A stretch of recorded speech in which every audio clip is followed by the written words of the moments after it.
Bonjour à tous, bienvenue au golf de Saint-Grégoire. Je m'appelle Jean Marquez, je suis pro sur le bassin rennais depuis 15 ans et j'officie ici à Saint-Grégoire dans un petit pitch and putt depuis 5 ans. Et je vous propose une petite astuce aujourd'hui pour bien démarrer une séance de practice. Un pro italien bien connu, Costantino Rocca, qui m'a livré sa façon de s'échauffer il y a quelques années. Choisissez pour votre entraînement et pour commencer une séance de practice un club plutôt ouvert, pitch, fer 9 ou fer 8. Je suis assez fan du fer 8, bon, par habitude effectivement, et puisque depuis une quinzaine d'années, Costantino Rocca m'a dit le fer 8 c'est ce qu'il y a de mieux pour démarrer. Il faut y aller crescendo, ne pas arriver d'entrée de jeu et taper des drivers, taper des bois et taper fort. On va prendre un fer 8 et on va privilégier des frappes vraiment 50% de puissance maximum, et on va y aller crescendo en augmentant petit à petit la puissance, 50%, 80%, 100%, jusqu'à espérer aller au maximum, suivant votre longueur à tous. Ce qu'il faut savoir, c'est qu'une bonne séance de practice, quand on regarde un très bon joueur de golf, il va prendre son temps sur chaque balle.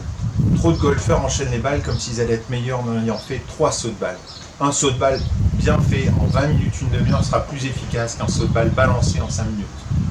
Même si tous les practicemen apprécient ça, c'est pas nécessaire. Ce qui est nécessaire, c'est la qualité de l'entraînement.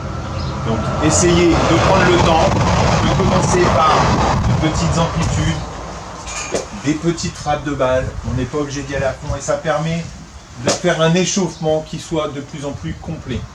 Sans oublier le départ de l'échauffement, où on n'oublie pas les gestes classiques, où on pose le club derrière les épaules, où on essaie de travailler tranquillement sur la rotation, sur quelques étirements pour s'échauffer comme il faut, les poignets pour éviter tout ce qui est tendinite. Au niveau des poignets, au niveau du bras gauche, souvent, on a tendance à se faire mal. Quand il fait très froid parfois et qu'on veut réchauffer les doigts, je recommande cet exercice qui est assez rigolo à faire, vous vous amuserez. Évitez de le prendre dans l'autre sens, certains auraient tendance à le faire comme ça, c'est trop facile. Et puis, dernier exercice enfin, je disais aussi tout ce qui est cervical, mais c'est un échauffement. Ça ne sert à rien d'aller trop vite et il ne faut pas le négliger, surtout quand il fait froid. À cette saison, on est tranquille, mais pensez l'hiver à bien préparer les muscles. Voilà. Donc première balle de la journée, il a beau faire beau. Un coup d'essai indispensable, systématiquement, voire 2 coups d'essai. Évitez de les multiplier, c'est pas la peine d'en envoyer plus.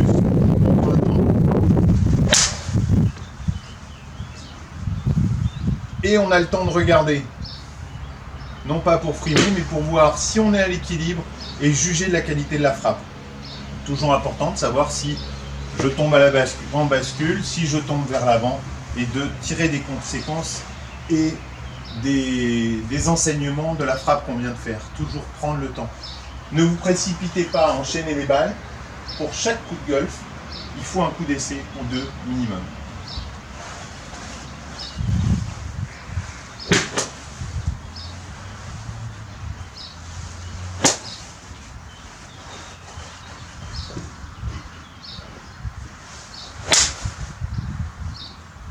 Un dernier élément enfin, quand vous faites une bonne séance de practice, vous prenez systématiquement un objectif. C'est-à-dire que sur tous les practices, vous aurez toujours des cibles, des paniers, des cerceaux, des poteaux, des drapeaux, des marques de distance. Prenez un objectif concret, ne balancez pas les balles sans avoir un objectif concret. Sinon vous ne pourrez jamais juger de la réussite et de la qualité de votre balle. A très bientôt à Saint-Grégoire. Merci Jean pour cette vidéo et à bientôt.